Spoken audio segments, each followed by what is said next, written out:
그리스도인들은 교회 시작부터 주일마다 교회에 모여서 예배를 드렸습니다. 그리스도인들은 주일에 하나님을 예배하면서 하나님이 그리스도 안에서 행하셨던 일을 다시금 새롭게 확인하며 믿음을 세워갔던 것이죠. 무엇보다도 이 공동체적으로 성경을 함께 읽고 또 함께 듣는 것을 이 주일날 중요하게 여겼던 것입니다. 우리 교회도 올해 이 복음서 중에서 가장 먼저 기록된 마가복음을 함께 보면서 믿음을 다지고 있습니다. 이 마가복음은 전반부와 이 후반부로 나누어 볼 수가 있습니다. 가이사랴 빌립보에서 이 베드로의 그 고백을 기점으로 전반부와 후반부로 구분이 되는데, 이 전반부는 사람들이 예수님이 하셨던 말씀과 그 행위를 보면서 예수님을 메시아라고 확인하게 되는 그 내용이 이 전반부에 나오게 되고, 후반부는 예수님이 어떤 메시아이고 또 어떤 메시아적 사역을 하시는지를 예수님의 그 삶 속에서 보여주고 있다는 것입니다. 예수님은 주는 그리스도이십니다, 주는 메시아입니다 라는 그 베드로의 고백을 인정하시고 받으셨습니다. 더불어 제자들에게 그러나 자신의 이 메시아 사역이 어떠한 사역이고 어떤 모양일지에 대해서 베드로에게 예수님은 말씀하여 주셨죠. 그것은 사람들의 손에 넘겨져 죽임을 당하고 죽은 지 사흘 만에 살아날 것이라는 것이었다는 것입니다. 예수님이 메시아인 것, 즉 그리스도인 것은 분명한 사실입니다. 그러나 사람들이 기대하고 있었던 메시아와 예수님이 실제로 이루시려고 하시는 그 메시아 사역은 상당한 차이와 간극이 있었다는 것입니다. 사람들은 힘과 능력의 메시아, 그래서 적들을 꼼짝 못하게 사로잡을 수 있는 그런 영웅적 메시아를 기대를 했었습니다. 병을 고치고 귀신을 내쫓고 또 먹을 것을 주시는 그 예수님을 보면서 사람들은 자신들이 기다렸던 그 능력의 메시아가 바로 이 예수님일 것이라고 여겼다는 것입니다. 그런데 사람들의 기대와는 다르게 예수님은 힘없고 희생당하는 메시아가 될 것이라고 말씀을 하신 것이죠. 남들을 위해서 목숨을 내어주고 힘없이 당하며 순수하게 끌려가는 것이 예수님이 이 땅에서 행하실 메시아의 사역이라고 얘기하신 것입니다. 세상은 이런 자를 바보, 어리석은 자, 또 부끄럽게 여깁니다. 그래서 이스라엘 사람들은 바보 같은 메시아는 필요가 없다, 예수님에게 실망하고 예수님을 십자가에 매달아라고 그렇게 저주를 쏟아냈었던 것이죠. 그러나 예수님은 사람들의 기대에 부응하는 메시아로 살기를 원하시지 않으셨습니다. 예수님은 하나님이 원하셨던 그 메시아의 사역을 감당하기를 원하셨던 것이죠. 하나님이 원하는 메시아는 많은 사람을 대신하여서 죽는 것이었고 사람들의 죄를 짊어지고 대신 십자가를 지시는 사역이었던 것이죠. 그는 실로 우리의 질고를 지고 우리의 슬픔을 당하였거늘 그의 찔림은 우리의 허물 때문이요 그의 상함은 우리의 죄악 때문이라. 여호와께서 우리 모두의 죄악을 그에게, 예수님에게 담당시키셨도다.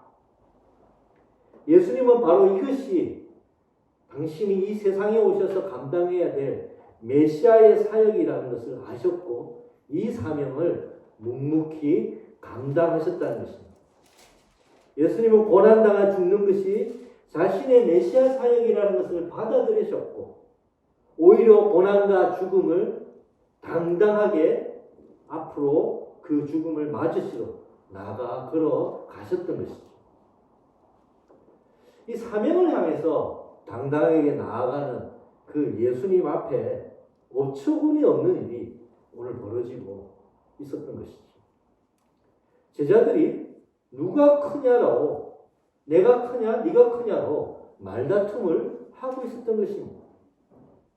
십자가를 지러 낮아지시러 가시는 그 예수님 앞에서 내가 더 높다, 아니다 내가 더 높다라고 자기를 치켜 세우면서 말다툼하고 있는 그 제자들의 한심한 모습을 보셨던 예수님의 마음이 어떠하셨겠습니까? 예수님은 이런 제자들의 그런 모습을 보고 단호하게 말씀하셨습니다. 누구든지 첫째가 되고자 하면 무사람의 끝이 되어야 되며 무사람을 섬기는 사람이 되어야 한다. 그리고 어린아이 한 명을 앞에 세우고 이 어린아이 하나를 영접하는 것이 나를 영접하는 것이고 곧 하나님을 영접하는 것이라고 예수님은 단호하게 제자들에게 말씀을 하셨던 것입니다. 1등이 되고자 하면 꼴찌가 되어야 한다. 그리고 어린아이처럼 이 힘없는 자들을 섬겨야 한다. 이것이 하나님 나라에서 1등인 것이다 라고 말씀하셨다는 것이죠. 아마 제자들이 이 얘기를 듣고 깜짝 놀랐을 것입니다. 도대체 무슨 말씀을 하시는 것입니까? 꼴찌가 되어야 한다고요? 그리고 시간을 낼 필요가 없는 어린아이 같은 약자를 섬겨야 된다고요? 아니 그게 1등이라뇨. 그게 무슨 말입니까? 제자들은 예수님의 말에 황당한 마음이 들었을 것입니다. 우리 학자들은 지금에 살아가고 있는 우리 현대 세상을 신자유주의라고 그렇게 규정을 하고 있습니다.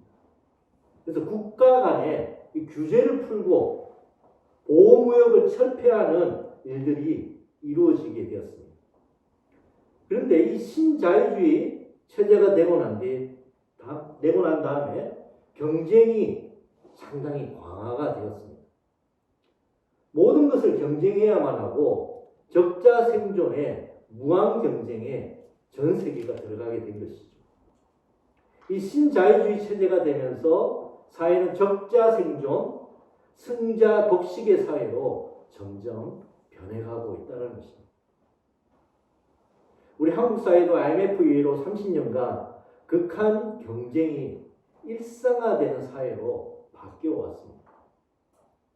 그래서 경쟁력을 강화하기 위해서 사교육 열풍, 입시 전쟁, 취업 전쟁, 결혼 전쟁으로 과잉 경쟁의 사회로 바뀌어오게 되었죠. 무한 경쟁 속에서 살아남으려고 전력으로 모두가 뛰어가며 살아갈 수밖에 없는 세상이 되었다는 것입니다. 근데 이 경쟁에는 반드시 승리자와 낙오자가 나올 수밖에 없다는 것이죠. 1등과 꼴찌가 생길 수밖에 없다는 것입니다.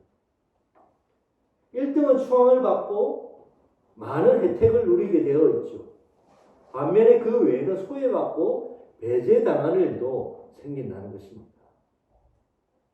그런데 시간이 지날수록 이 1등과 꼴찌의 격차가 점점 벌어져서 불평등과 빈부격차가 심화되고 있다는 것입니다. 이긴 자는 내가 고생해서 이룬 것이니 나를 위해서 사용해야 된다라는 그런 보상 심리가 점점 강화되고 있고, 때론 기득권을 계속 누리고자 경쟁의 룰을 유리하게 바꾸어 공정성을 훼손하는 일도 생기고 있다는 것입니다. 경쟁에서 뒤처진 자는 열등감과 또 우울감과 자기 비하와 분노로 절망하게 되는 일들도 점점 더 많이 나타나고 있죠. 그래서 사람들은 이 경쟁에서 질까봐, 추락할까봐 하는 그 공포심과 그런 두려움으로 살아가고 있다는 것입니다. 지난 30년 한국 사회는 스트레스와 우울증이 증가하게 되었고 자살률이 세계 최고의 수준에 이르게 되었다는 것이죠. 젊은이들은 더 이상 결혼을 하지 않으려고 합니다. 결혼을 하더라도 자녀를 낳지 않고자 하죠. 그래서 한국의 출산율이 세계 최저가 되고 있는 현실이 우리 앞에 놓여 있습니다. 경제 10위권의 대국임에도 불구하고 한국 사람의 행복 지수는 세계 최하위에 머물고 있다는 것이죠. 한때 1등만 기억하는 더러운 세상이라는 그런 말이 회자되기도 했었습니다. 농담처럼 했던 얘기지만은 실제로 1등이 되기 위한 무한 경쟁을 풍자했던 말이기도 합니다. 이처럼 1등만 기억하는 사회 속에서 꼴찌가 되어라는 예수님의 말씀을 우리가 어떻게 들어야 하겠습니까? 누구든지 1등이 되고자 하는 사회 속에서 꼴찌가 되어서 섬기는 사람이 되어야 된다는 이 말씀을 우리가 어떻게 실천할 수 있겠습니까? 우리는 이 말씀을 하나님의 말씀이기 때문에 듣지만은 어쩌면 이 말씀을 정말로 우리 삶에서 실천할 수 있을까요? 너무 불편한 말씀이기 때문에 성경에서 이 구절을 도려내고 싶은 마음이 우리 가운데 들지도 모르겠습니다. 1등을 해야만 하는 세상, 모두가 1등을 향해서 질주해가는 이 세상 속에서 오히려 너는 꼴찌가 되어라. 그리고 약한 자를 섬겨라. 라는 얘기를 우리가 실천할 수 있을까요? 그렇지만 이 말씀을 듣는 오늘 아침 우리는 상당한 혼란과 불편함이 있을지 모르겠습니다. 예수님의 이 말씀은 일부러 꼴찌가 되라는 뜻은 분명히 아닐 것입니다. 경쟁사회 속에서 경쟁력 없이 나고하는 삶을 선택하라면 누가 그 말을 듣고 실천할 수 있겠습니까? 예수님의 의도는 어린아이를 영접하라는 말에서 찾을 수 있을 것입니다. 이 당시 어린아이는 사회에서 약자에 해당하는 경쟁력이 없는 대상이었습니다. 어린아이 같은 약자를 돌보려면 약자의 마음이 있지 않으면 이러한 어린아이를 거들떠 보지도 않는 것이죠. 1등에 집착하고 1등의 혜택을 갈구하게 되면 꼴찌에 무관심할 수밖에 없습니다.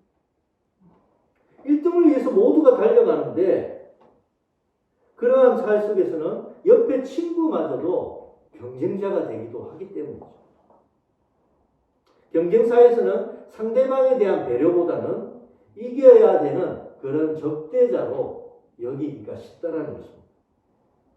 이런 삶 가운데서는 승자는 우월감과 자부심에 도취되어서 이웃의 아픔, 약자와 꼴찌의 아픔과 어려움에 공감하기가 쉽지 않다라는 것이죠. 둔감해진다는 것입니다. 근데 예수님은 이런 1등의 마음, 1등의 교만함을 버리고 태도를 버리고 꼴찌의 마음으로 약자를 돌보는 배려와 겸손의 삶을 살아가라고 말씀하고 계신다는 것입니다. 1등이든 아니면 어느 위치에 있든지 세상의 약자와 꼴찌를 배려하는 겸손의 마음이 있어야 한다는 것입니다. 1등을 하더라도 그 1등이 나의 노력과 나의 힘만으로 이루어진 것이 아니라 그동안의 모든 사람들의 노력과 헌신 위에서 이루어진 것이라는 빚진 마음이 있어야 된다는 것입니다. 이 사회의 모든 사람들이 또 역사를 통해서 흘러왔던 많은 사람들의 그 수고와 헌신 위에서 이루어진 나의 1등이기 때문에 이것이 단순하게 나의 힘만 노력으로 된 것이 아니라는 것을 인정하고 이 사회의 빚진 마음을 가지고 이 사회와 함께하려는 그 마음이 있어야 된다는 것이죠. 내가 이룬 것이니 당연히 내가 누리는 것이 맞다라는 그 생각을 버리고 빚진 마음으로 공유하고 되돌려주는 그 환원의 태도가 있어야 된다라고 말씀하시는 것이라고 여기게 됩니다. 우리가 세상에 내 것이라고 여길 수 있는 것이 어디 있겠습니까? 다 하나님이 주신 것이고 하나님이 맡겨주신 것입니다. 우리 그리스도인들은 더욱더 이러한 마음, 즉 청지기적인 태도가 필요한 것이죠. 하나님이 나에게 좀 더 많은 것을 허락해 주셨다면 이것은 나에게 더 무거운 청지기의 사명을 나에게 허락하여 주신 것이라는 것이죠. 많은 것을 주셨기 때문에 내가 1등이라는 그 우월감에 살아가는 것이 아니라 세상의 약자들을 돌보라고 하나님이 나에게 맡겨주신 것이, 그래서 청지기적인 마음으로 하나님이 나에게 맡겨주신 것이라는 것이죠. 그래서 그리스도인들은 나는 청지기다, 하나님이 나에게 이렇게 맡겨주셨다면 이것을 가지고 하나님의 뜻 가운데서 약한 자를 돌보며 함께 살아가도록 나에게 맡겨주신 것이다라는 그 청지적 마음이 더욱더 필요하다는 것입니다. 예수님이 이렇게 사신 것이죠. 예수님은 섬김을 받으려 하는 것이 아니라 도리어 섬기고 많은 자를 위해 자기를 내어 주셨습니다. 영광과 칭송과 숭배의 메시아가 아니라 섬기고 나누는 메시아의 사명을 예수님은 감당하시려고 하셨던 것입니다. 예수님은 1등이셨습니다. 예수님은 하나님의 아들이셨죠. 1등을 가시하고 만끽하고 즐기신 것이 아니라 꼴찌의 마음으로 약한 자를 섬기고자 꼴찌가 되셨던 것입니다. 예수님은 우리 그리스도인들에게 또 이러한 삶을 요구하고 계시는 것이죠. 1등의 우월의식이 아닌 꼴찌의 마음으로 약한 자를 섬기며 살라는 것입니다. 반드시 나는 누구보다는 1등입니다. 내보다는 연약한 자가 반드시 있을 수밖에 없다는 것이죠. 내가 어느 위치에 있든지 나는 나보다 꼴찌인 사람이 반드시 있고 나보다 연약하고 약자인 사람이 반드시 있을 수밖에 없다는 것입니다. 그 사람보다 내가 1등 됐다, 그 사람보다 내가 우월했다라는 것을 우쭐하고 자랑하지 말고 나보다 약한 자를 배려하고 섬겨 가야만 한다라고 말씀하고 계십니다. 우리 전 세계에서 행복지수가 가장 좋은 나라 1위가 어떤 나라인지 아십니까? 행복지수 2020년 행복지수를 조사했는데 1위가 핀란드였고 2위가 덴마크였습니다. 이들은 자신의 나라에서 살아가는 것이 너무 행복하다고 여기는 사람들이 많은 나라라는 것입니다. 특히 이들 나라는 특별히 아이들이 가장 행복해하는 나라입니다. 우리 한국 기자가 덴마크에 있는 학생에게 질문을 하게 되죠. 무엇이 가장 큰 고민이냐고 그런 질문을 했었습니다. 덴마크 아이는 한참 동안 대답을 하지 못하고 생각을 했었죠. 그리고 고심 가운데서 이렇게 대답을 했습니다. 내가 꿈꾸는 꿈을 어떻게 이룰 것인가가 가장 큰 고민입니다. 내가 꿈꾸는 꿈을 어떻게 이룰 것인가가, 언제 이룰 것인가가 가장 큰 고민입니다. 이 정도면 고민이 없는 거예요. 우리나라라면 당연히 공부 잘해서 좋은 대학 가는 것이 고민이라고 대부분의 학생들이 얘기했을 것입니다. 근데 덴마크 학생들에게는 대학을 가느냐, 어느 대학을 가느냐는 하등의 고민거리가 되지 않는다는 것입니다. 이들은 꿈이 대학을 가는 것이면 대학을 가고 직업을 가지는 것이면 직업을 구한다는 것입니다. 그 어떤 것을 하든지 차별과 부당한 대우를 받지 않는다는 것이죠. 대학을 나왔느냐, 무슨 대학을 나왔냐로 인하여 차별을 받지 않고 학벌에 상관없이 정당한 대우를 받는다는 믿음이 이들 학생들에게, 그날 학생들에게 있기 때문이었습니다. 그래서 이들의 고민거리라는 것은 오로지 내 꿈을 언제 어떻게 이룰 것인가 밖에 고민이 없었다는 것입니다. 이 덴마크는 또 핀란드는 세금을 많이 내는 나라로 알려져 있습니다. 많게는 세금을 소득의 60%까지 세금으로 내죠. 근데 누구나 불편하지 않고 정확하게 이 세금을 낸다는 것입니다.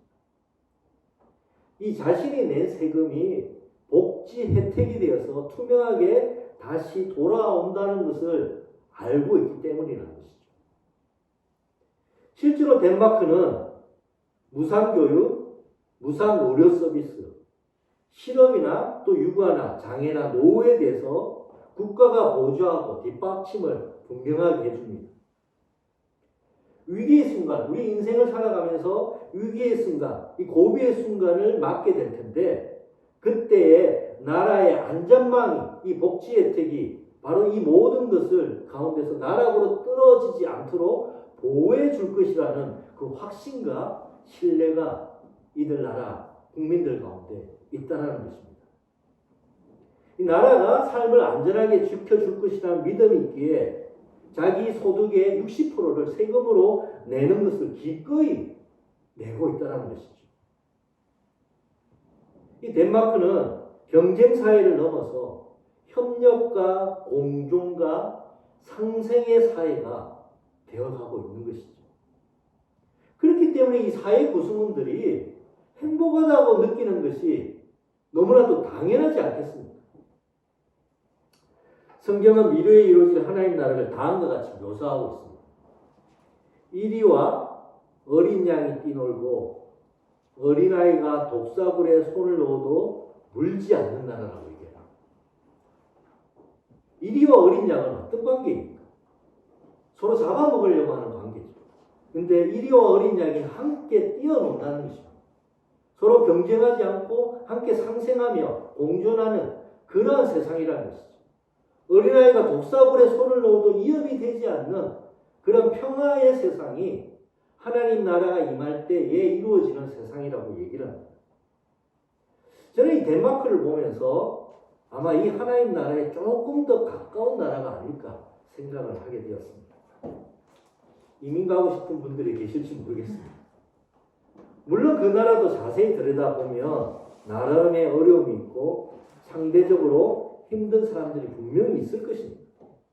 그러나 분명한 것은 이들 덴마크 국민들 대다수가 행복하다라고 느낀다는 것입니다. 우리나라도 이 덴마크와 같은 나라가 되면 참 좋겠다는 마음이 있습니다. 우리 자녀들이 이 지옥 같은 경쟁에서 해방되어 그들이 꾸는 꿈을 향해서 즐겁고 행복하게 사는 나라. 무엇을 하든지 차별 없이 존중받고 정당한 대우를 받는 나라. 삶의 위기가 올 때마다 낙오되지 않도록 사회가 뒷받침해 주어 다시 일어날 수 있는 나라. 어떤 상황이 있든지 나는 안전하다고 느낄 수 있는 나라가 되었으면 참 좋겠습니다. 그러려면 사회 제도도 바뀌고 정치가를 잘 세워야 할 것입니다. 그러나 이것보다 앞서서 무엇보다 1등의 우월감과 자만심을 버리고 나보다 약한 자를 돌보며 함께 살아가려는 공정과 섬김의 마음이 우선적으로 있어야 한다는 것이죠. 근데 이게 사람의 노력으로 될 수 있습니까? 사람 스스로 어찌 1등이 꼴찌를 헤아려주고 1등의 마음이 아닌 꼴찌의 마음을 우리 사람의 노력으로, 사람의 힘으로 이것이 어찌 가능할 수 있겠습니까? 은혜를 누려야 합니다.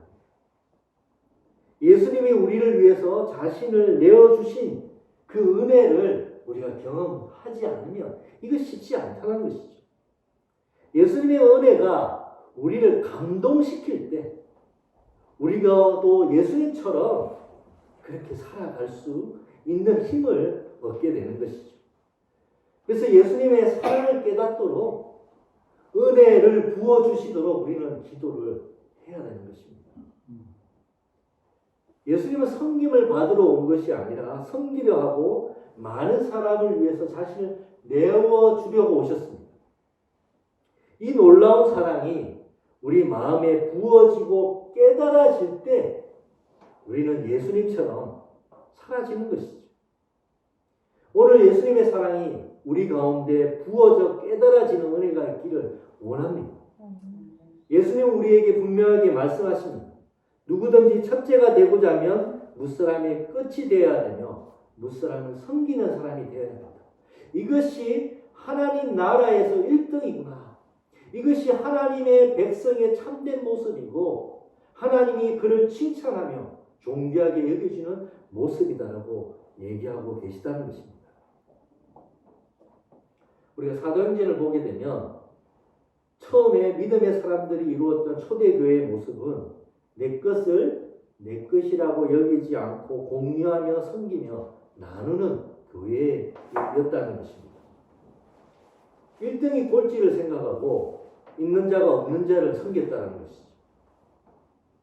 그리스도를 믿고 그리스도를 따르는 자들에게 나타났던 우리 초대교회의 믿음의 선배들의 모습이었다는 것입니다. 예수님을 믿으니 예수님처럼 살려고 했던 것이죠. 예수님의 영광과 칭송을 받는 삶이 아니라 사람들을 섬기고자 십자가를 지는 길을 가셨습니다. 높은 곳에 계셨지만은 하나님이 육신을 입고 낮아지셨고 더 낮아지셔서 사람들을 구원하고자 자신을 내어 주셨던 것입니다. 1등이 즉 1등이셨던 하나님의 아들이셨던 분이 꼴찌를 생각하고 꼴찌의 아픔에 동참하고자 일부러 거룩한 꼴찌가 되셨던 것이죠. 우리도 예수님을 본받아 연약한 자를 돌보고 함께 건강하게 살아가는 그 마음과 실천이 필요합니다. 우리는 항상 누구보다는 1등이죠. 나보다 연약한 자가 우리 주변에 반드시 있다는 것입니다. 겸손한 마음과 공존과 상생의 마음으로 연약한 자를 돌보는 거룩한 꼴찌로 살아가기를 축원드립니다. 모두가 경쟁하고 그래서 퍽퍽하고 긴장하는 삶을 우리가 살아가고 있습니다. 이런 세상 속에서 예수 그리스도를 본받아 세상에 희망을 줄 수 있는 그런 섬김이 사람이 될 수 있기를 기도합니다. 우리 힘과 결단으로는 되지 않습니다. 은혜가 필요합니다. 우리 속에 성령님이 강하게 역사하여 주시기를 바랍니다. 오늘 이곳에 모인 예본의 모든 성도들에게 주의 성령이 예수님의 마음을 주시기를 축원드립니다. 네.